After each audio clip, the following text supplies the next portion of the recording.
Hello dear friends, welcome to पढ़ाई से दोस्तों YouTube channel. I hope you are all doing good. So we are discussing over here the MCQs which are asked in Department of Atomic Energies Junior Purchase Assistant and Junior Storekeepers exam.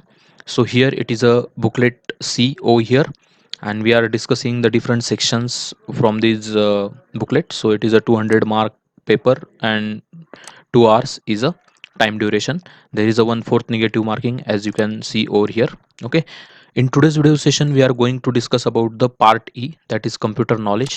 Okay, computer ज्ञान के बारे में हम इस भाग में discuss करेंगे. Computer ज्ञान के संदर्भ में 40 क्वेश्चन इस एग्जाम में पूछे गए, तो उस पूरे 40 क्वेश्चन के अच्छे से जवाब हम यहाँ देखने का प्रयास करेंगे. सो मैं बोथ हिंदी और इंग्लिश दोनों लैंग्वेज में यहाँ पे आपसे बात करूँगा, ताकि जो भी बच्चे हिंदी समझते वो हिंदी में जान सके, जो अंग्रेजी में समझते वो अंग्रेजी जान सके. Okay, so question number 61 over here. An error in a program which causes wrong result is called as what? Okay, किसी प्रोग्राम में एक त्रुटि जिसके कारण गलत परिणाम आते हैं उसे क्या कहा जाता है? तो ये आपको 4 ऑप्शन दिए, उसमें से सही चूज करना है. तो सही ऑप्शन यहाँ पे बग.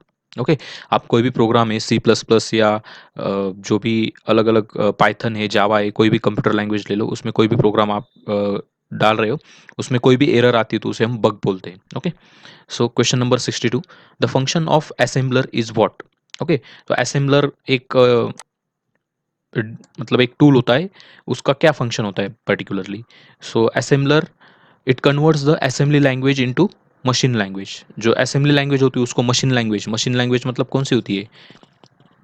0 और 1 की, जिसे हम बाइनरी लैंग्वेज भी बोलते हैं, तो उसमें वो कन्वर्ट करने का काम करता है. ओके, सो यहाँ पे देखो, एक असेंबलर का कार्य क्या होता है?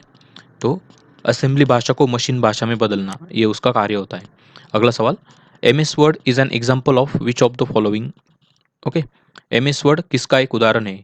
Whether it is operating system, whether it is application software, whether it is processing device और whether it is input device. तो क्या है ऑपरेटिंग सिस्टम? मतलब क्या होता है? विंडोज, लिनक्स, ओएस, ये जो भी है ये ऑपरेटिंग सिस्टम होते हैं. ओके, उसके बाद प्रोसेसिंग डिवाइस क्या होते हैं? आपका जो सीपीयू होता है वो प्रोसेसिंग डिवाइस होता है, या और अलग अलग ड्राइवर्स होते हैं सॉफ्टवेयर के, वो प्रोसेसिंग का काम करते हैं. इनपुट डिवाइस क्या होता है? ओके, आपका कीबोर्ड है, माउस है, स्कैनर है, ये इनपुट डिवाइस का काम करते हैं. लेकिन ये वर्ड जैसे जो भी हम एप्लीकेशन यूज करते हैं, they are the part of application software. So remember, answer for this question is application software. Next question, computer can not boot if it does not have which of the following thing? कोई भी computer है उसमें एक booting की process होती है. देखो, boot मतलब क्या, कि आप उसको एक रिस्टार्ट करते हो, उसके बूट प्रोसेस होती है, राइट? थोड़ी अलग होती है रिस्टार्ट से, लेकिन एक बूटिंग प्रोसेस आपने सुना होगा. सो ये बूट प्रोसेस अगर किसी कंप्यूटर में करनी है आपको, तो किससे, मतलब it can not happen because of what? उसमें क्या होना जरूरी है? कोई कंप्यूटर बूट नहीं कर रहा यदि उसमें कौन सी चीज़ नहीं है, तो उसमें अगर ऑपरेटिंग सिस्टम नहीं होती तो बूट प्रोसेस रन नहीं कर पाएगी. Okay, then next question, if a new device is attached to a computer such as printer or scanner, its dash dash must be installed before the device can be used. यदि computer के साथ कोई नया device जुड़ी जाती है, जैसे कि प्रिंटर या स्कैनर, तो उस डिवाइस को उपयोग किए जाने से पहले उसका क्या इंस्टॉल होना चाहिए? वेदर उसका बफर, ड्राइवर, पेजर और सर्वर. सही आंसर है ड्राइवर. देखो, आप कोई भी एचपी का वगैरह प्रिंटर है आपके, अगर लैपटॉप आप कनेक्ट करते हो तो उसका एक छोटा सा सॉफ्टवेयर होता है, एक ड्राइवर फाइल होता है, तो वो आपको इंस्टॉल करना होता है. After installation of that driver you can able to scan और you can able to print anything from your laptop. Laptop में जो भी फाइल है, उस एक्सटर्नल डिवाइस के ड्राइवर सेटअप करने के बाद उसके ऊपर आप प्रिंट दे सकते हो, या कोई भी स्कैन कॉपी है तो आपके कंप्यूटर में ले सकते हो. ओके, नेक्स्ट क्वेश्चन है, server is a computer which provides resources to other computer commuted in which of the following thing? Okay, so server एक ऐसा कंप्यूटर है जो निम्नलिखित में से निम्नलिखित में रखे अन्य कंप्यूटर को संसाधन प्रदान करता है. ओके, सर्वर मतलब क्या, एक सेंट्रलाइज कंप्यूटर होता है जिसके ऊपर एक कंट्रोल यूनिट जैसा एक सिस्टम बनाया होता है, ताकि जितने भी कंप्यूटर उस पर्टिकुलर लैब में है या उस पर्टिकुलर ऑर्गेनाइजेशन में है, तो उसको अच्छे से फंक्शन या मॉनिटर कर सके. ओके, या कोई सर्विस है वो प्रोवाइड कर सके. कभी कभी देखो, कोई डेटा होता है वो कॉमन डेटा होता है, सब ऑपरेशन के लिए लगने वाला डेटा होता है, सर्वर पे रखा जाता है. तो सर्वर कंप्यूटर का होता है, वो सारे कंप्यूटर को जोड़ा जाता है. तो जो सर्वर में बड़ा सा हार्ड डिस्क होता है, तो सब कंप्यूटर में बड़ा हार्ड डिस्क रखने की ज़रूरत नहीं होती है। वो उसी हार्ड डिस्क में जो स्टोर होता है डेटा है, उसको यूज़ करके वो काम कर सकते हैं। मतलब हमारा जो कॉस्टिंग है वो कम हो जाता है किसी लैब को सेटअप करने का। तो इसलिए सर्वर कंप्यूटर बहुत इंपॉर्टेंट होता है, तो वो नेटवर्क फॉर्म करता है। नेटवर्क में अलग-अलग कंप्यूटर को सर्विस प्रदान करने का काम करता है, ओके। नेक्स्ट क्वेश्चन देखते हैं, terminal is which of the following? Terminal क्या होता है इसमें से? Okay, so terminal is basically a point eight which data enters और लीव्स द कंप्यूटर, ओके। तो उसे हम टर्मिनल बोलते हैं, जहाँ से किसी भी एक कंप्यूटर को हम डेटा प्रोवाइड कर सकते हैं या वहाँ से डेटा निकाल सकते हैं। एक ऐसा बिंदु जहाँ पर डेटा कंप्यूटर में प्रवेश करता है या वहाँ से निकलता है, उसे हम टर्मिनल बोलते हैं, okay. Next question, dash dash is a device which is use for data transmission through telecommunication lines, okay. ऐसा कौन सा डिवाइस है जिसके माध्यम से टेलीकम्युनिकेशन के लाइन की मतलब उसके ज़रिए जो भी डेटा है वो हम भेज सकते हैं, ओके। ऐसा निम्नलिखित में से ऐसा कौन सा डिवाइस है जिसका उपयोग टेलीकम्युनिकेशन लाइन के ज़रिए डेटा ट्रांसमिशन के लिए किया जाता है? तो उसका सही आंसर है मॉडेम, ओके। मॉडेम को मॉड्यूलेट एंड डीमॉड्यूलेट, ये जो ऑपरेशन उसमें होता है उसके वजह से इसका एक्रोनिम बना के मॉडेम ये शब्द बनाया गया है। MO stands for modulate and DEM stands for demodulate, okay. So ये भी कभी-कभी पूछा जा सकता है मॉडेम का फुल फॉर्म या मॉडेम किस एक्रोनिम, मतलब उसका एक लॉन्ग वर्जन क्या है? तो मॉड्यूलेट एंड डीमॉड्यूलेट, ये आपको याद रखना है, ओके। नेक्स्ट सवाल देखते हैं, W stands for what? So it is a world wide web, okay. Then home page of website is dash dash, किसी वेबसाइट का होम पेज क्या होता है? ओके, तो ये फर्स्ट पेज होता है। होम पेज मतलब इट्स अ फर्स्ट पेज, जो जब भी आप वो वेबसाइट ओपन करोगे सबसे पहले जो पेज दिखता है उसको होम पेज बोलते हैं। उसके ऊपर फिर अलग-अलग ऑप्शन होते हैं, आपको जो भी बारीकियाँ उसमें अगर आपको और ढूँढनी है तो होम पेज पे अलग-अलग ऑप्शन मिलते हैं, उसमें से आप डिटेलिंग कर सकते हो। अगला क्वेश्चन है, which type of computer could be found in a digital watch? जो हमारा डिजिटल वॉच होता है उसमें कौन-सा कंप्यूटर पाया जाता है? डिजिटल घड़ी में किस प्रकार का कंप्यूटर पाया जाता है? Main frame, super computer, embedded computer, network computer. तो उसका आंसर है एम्बेडेड कंप्यूटर, ओके। सो ये आपको याद रखना है। उसके बाद है, digital computers use dash dash system to encode date and program. Digital computer में दिनांक और कार्यक्रमों को एनकोड करने के लिए कौन सी प्रणाली का उपयोग किया जाता है? ओके, तो डिजिटल कंप्यूटर अगर आप देखोगे तो उसमें क्या होता है, जो बाइनरी सिस्टम होती है उसका यूज़ होता है, राइट। क्योंकि ये डेसिमल सिस्टम, सेमीकंडक्टर, ये तो एक इंस्ट्रूमेंट बनाने के जो भी उसका चिप होता है, क्या बोलते हैं, मदरबोर्ड वगैरह, उसमें सेमीकंडक्टर के डिवाइस यूज़ होते हैं। डेसिमल एक सिस्टम है, ये तो यूज़ नहीं करता computer, okay. Binary system use करता है। रैम का और इसका कोई संबंध नहीं है। RAM is a read only memory, so it does not have any relation with the given question, so the correct answer should be binary system, okay. Which part of the computer displays the work done? जो भी आप computer पे काम करते हैं वो कौन से डिवाइस के माध्यम से आपको दिखता है? मॉनिटर की वजह से दिखता है, सिंपल। उसके बाद है, what term is use to describe using, which term is used to describe using the mouse to move an item on a screen to a new location? Suppose screen में मैंने कोई फाइल रखी है, उस file को एक जगह से दूसरी जगह पे मुझे मूव करना है, तो मैं क्या करता हूँ, सिंपली उस फाइल पे क्लिक करता हूँ, उसको ड्रैग करता हूँ और जहाँ पर भी मुझे उसको स्टोर करना है अन्य लोकेशन पे, तो वहाँ पे जाके ड्रॉप कर देता हूँ। सो it is a drag and drop option, okay. अगला सवाल है, which part of computer provides only temporary storage of files? तो ये कौन प्रोवाइड करता है? रैम प्रोवाइड करता है। जो रैम मेमोरी होता है वो टेम्पररी स्टोरेज ऑफ फाइल को प्रोवाइड करता है। When you save to dash dash, you your data will remain intact even if the computer is turned off. जब आप ऐसे कौन से इसमें आपका जो डेटा है वो सेव करते हैं तो कंप्यूटर बंद होने के बाद भी वो डेटा बरकरार रहता है, ओके। तो इसका आंसर है सेकेंडरी स्टोरेज डिवाइस। जो भी आपका हार्ड ड्राइव होता है या एक्सटर्नल हार्ड डिस्क होता है, तो उसमें अगर आप सेव करते हैं या अपना आपके कंप्यूटर का जो हार्ड डिस्क होता है उसमें सेव करते हैं तो उसे सेकेंडरी स्टोरेज डिवाइस बोला जाता है, तो वो बरकरार रहता है data. The pictorial representation of program और algorithm is called as what? किसी प्रोग्राम का या एल्गोरिदम का सचित्र पेशकारी को क्या कहा जाता है? तो उसे फ्लो चार्ट कहा जाता है। आपने देखा होगा, सपोज कोई प्रोग्राम हम लिखते हैं तो उसमें कौन-कौन से स्टेप होते हैं, तो फ्लो चार्ट के माध्यम से दिखाई दिखाई अ, देते हैं फ्लो चार्ट में, ओके। तो अलग अलग सिंबल होते हैं उसमें, एक स्क्वायर ब्रैकेट होता है, एक पैरेललोग्राम जैसा होता है, एक रोम्बस जैसा होता है, कुछ एरोज होते हैं, राइट। तो ऐसे अलग अलग सिंबल के वो जो ब्रैकेट होते हैं उसमें या सॉरी बॉक्सेस होते हैं उसमें ये अल्गोरिदम के step by step flow chart में दिखाए जाते हैं। Okay, which of the following is a popular programming language for developing multimedia web pages. तो मल्टीमीडिया वेब पेजेस जो होते हैं पॉपुलरली जावा लैंग्वेज उसके लिए यूज़ की जाती है, ये आपको याद रखना है। A computer works on which of the following system. तो देखा है हमने ऑलरेडी, कंप्यूटर कौन सी संख्या प्रणाली पर काम करता है, सो बाइनरी नंबर सिस्टम पे ये काम करता है। Next question, the smallest unit in a digital system is. Digital प्रणाली में सबसे छोटी इकाई कौन सी होती है, तो बिट होती है। एक ये जो बिट होता है ये सबसे छोटा होता है, 8 बिट का क्या एक बाइट बनता है। तो ऐसे बहुत सारे बाइट एकत्रित आने के बाद उसका किलोबाइट बनता है, मेगाबाइट बनता है, गीगाबाइट बनता है, टेराबाइट बनता है, पेटाबाइट बनता है। ओके, तो ये आपको याद रखना है।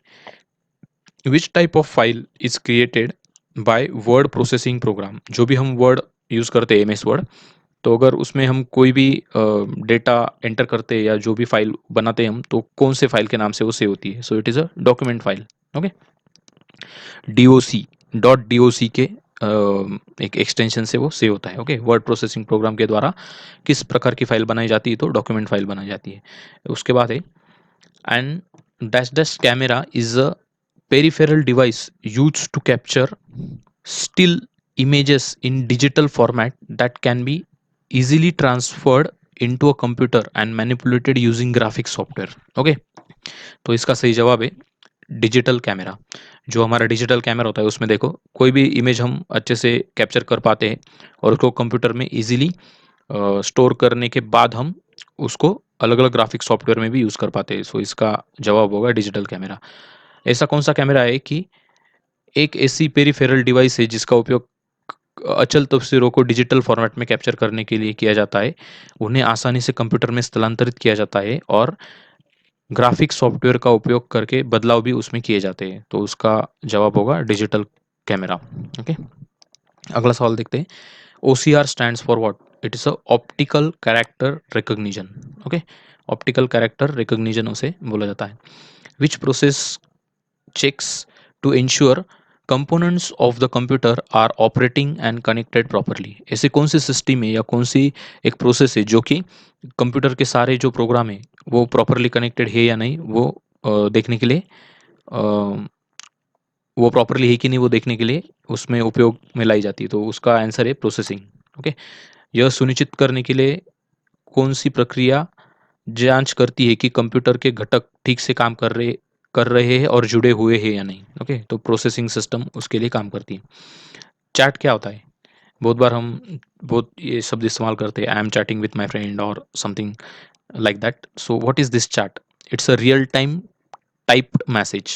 क्या करते हैं हम, रियल टाइप करते हैं ना, जो रियल टाइम टाइपिंग करते हैं तब तुरंत अपने जो मतलब जिसको सेंड करते हैं जिसके साथ हम चैट करते हैं उसको वो मैसेज दिखाई देता है। सो it is a real time type conversation. Which of the following is a communication protocol that sets the standard used by every computer that assesses web-based information? Okay, निम्नलिखित में से कौन सा ऐसा संचार प्रोटोकॉल है जो वेब आधारित जानकारी तक पहुंच करने वाले प्रत्येक कंप्यूटर द्वारा उपयोग किए जाने वाले मानक को निर्धारित करता है। तो उसे हम HTTP बोलते हैं, hyper text transfer protocol. Okay, तो ऐसा ही कुछ तो उसका फुल फॉर्म है, एग्जैक्ट मुझे याद नहीं अभी, you can search on internet. Okay, so but उसका आंसर है HTTP। ओके, आप कोई भी वेबसाइट खोलते हो तो उसके आगे आप ये देखते होंगे HTTP डबल स्लैश और आगे कुछ वो उसका एड्रेस होता है। विच of the following is not term of information technology. निम्नलिखित में से कौन सा इंफॉर्मेशन टेक्नोलॉजी का शब्द नहीं है, तो लाइट स्टोरेज ये जो शब्द है इंफॉर्मेशन टेक्नोलॉजी के फील्ड से नहीं है, बाकी के सारे शब्द इंफॉर्मेशन टेक्नोलॉजी से जुड़े हुए हैं। उसके बाद है spam is related to what. Music के रिलेटेड है, गेम के रिलेटेड है, कंप्यूटर के रिलेटेड है या आर्ट के रिलेटेड है। तो मुझे तो लगता है ये कंप्यूटर के रिलेटेड होना चाहिए, क्यों ये एक्चुअली कंप्यूटर होना चाहिए, लेकिन समझ में नहीं आ रहा है क्वेश्चन में ये किस तरीके से दिया है। So according to me this should be the answer, but let's see what is the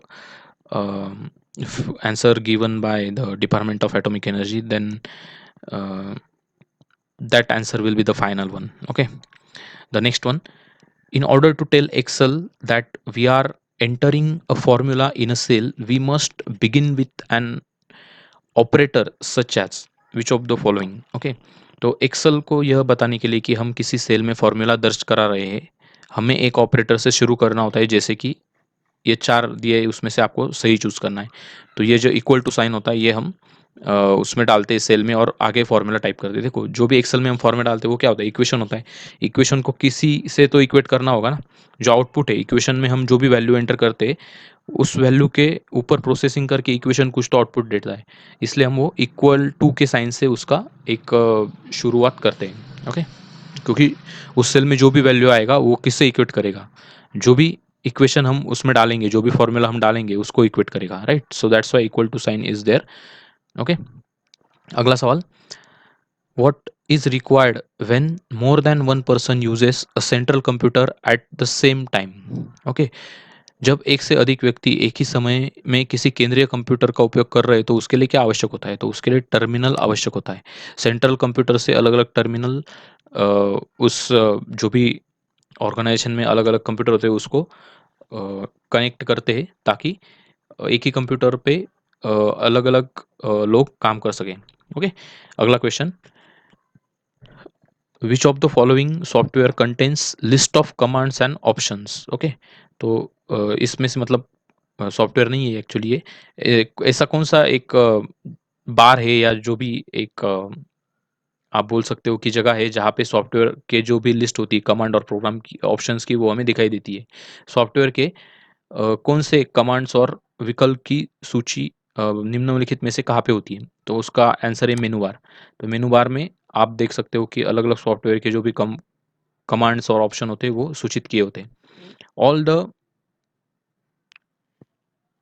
deleted files goes to which of the following device. Okay, सभी डिलीट की गई फाइलें कहाँ पे चली जाती है, तो रिसाइकल बिन में चली जाती है। आपको पता होगा रिसाइकल बिन का फंक्शन, अगर आप से गलती से कुछ फाइल डिलीट हो जाती है तो रिसाइकल बिन में जाती है, वहाँ से आप फिर रिस्टोर भी कर सकते हो। लेकिन रिसाइकल बिन से अगर डिलीट होती है तो उसको फिर से कंप्यूटर में लाना थोड़ा डिफ़िकल्ट होता है। असंभव तो नहीं होता, बहुत सारे ऐसे नए-नए सॉफ्टवेयर आए कि जो रिसाइकल बिन से डिलीट किए हुए भी डेटा को एक्वायर कर सकते हैं। लेकिन नॉर्मली रिसाइकल बिन से डेटा अगर जाता है तो एक वो परमानेंट लॉस माना जाता है। Okay, to move down a page in a document, which of the following command is used, or which of the following click, or you can say which of the following command is used। Okay, so किसी दस्तावेज में एक पृष्ठ के नीचे जाने के लिए नीचे दिए में से किसका यूज़ हम करते हैं, तो स्क्रॉल का यूज़ करते हैं। आपका जो माउस होता है उसमें एक स्क्रॉल का बटन होता है, देखो, तो स्क्रॉल करते हैं हम किसी भी डॉक्यूमेंट को, ये देखो ऐसे ऊपर नीचे डॉक्यूमेंट में अगर हमें जाना है, अगर टॉप में जाना है तो भी हम ये यूज़ करते, बॉटम के लिए जाना है तो भी हम यूज़ करते। उसके बाद अगला सवाल है, GUI stands for what, graphical user interface. Okay, बहुत आसान है।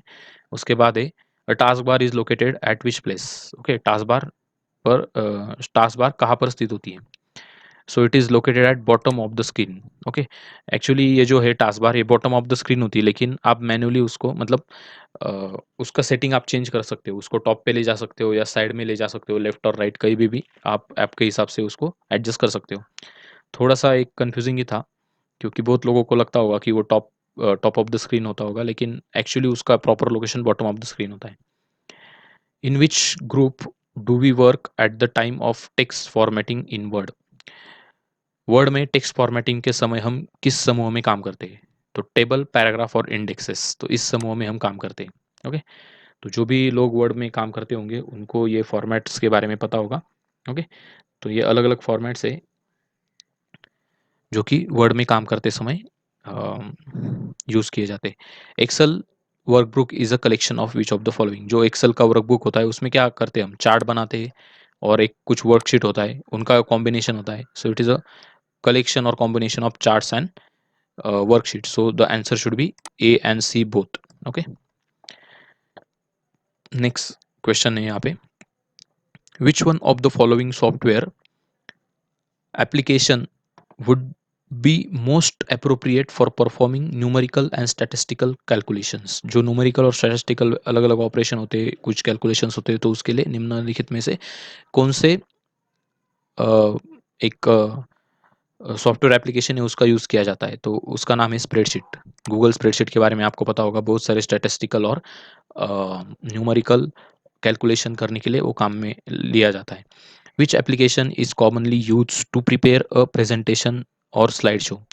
पावर पॉइंट यूज़ करते हैं हम, बहुत बार आपने किया होगा, स्कूल टाइम से बच्चे यूज़ करते हैं power point two make a presentation. Okay, बहुत सारे कॉर्पोरेट बॉडीज़ भी इसका अच्छे से इस्तेमाल करती है, बहुत अपग्रेडेड वर्जन उसमें आ चुके हैं, अलग अलग फॉर्मेट आपको मिलते हैं, कुछ पेड होते हैं, कुछ फ्री ऑफ कॉस्ट मिलते हैं। Okay, what menu is selected two point? Okay, sorry, print. Print करने के लिए कौन सा मेनू चुना जाता है? तो फाइल में अगर आप जाओगे तो उसमें प्रिंट एक ऑप्शन आता है। ओके, सो ये आपको याद रखना है। सो दोस्तों, इस तरीके से हमने ये पूरा 40 क्वेश्चन का जो सेट था कंप्यूटर नॉलेज का, यहाँ पे डिस्कस किया है। अगर आपकी कोई भी क्वेरी है आप कमेंट सेक्शन में पूछ सकते हैं। अगर आपको वीडियो अच्छा लगता है तो डेफिनेटली लाइक करना मत भूलिएगा, आपके दोस्तों के साथ भी शेयर करिए, और ऐसे और वीडियोस के लिए चैनल को सब्सक्राइब करें ताकि आने वाली वीडियो की नोटिफिकेशन आपको टाइम से मिल सके। सो धन्यवाद दोस्तों, मिलते हैं अपने अगले वीडियो सेशन में।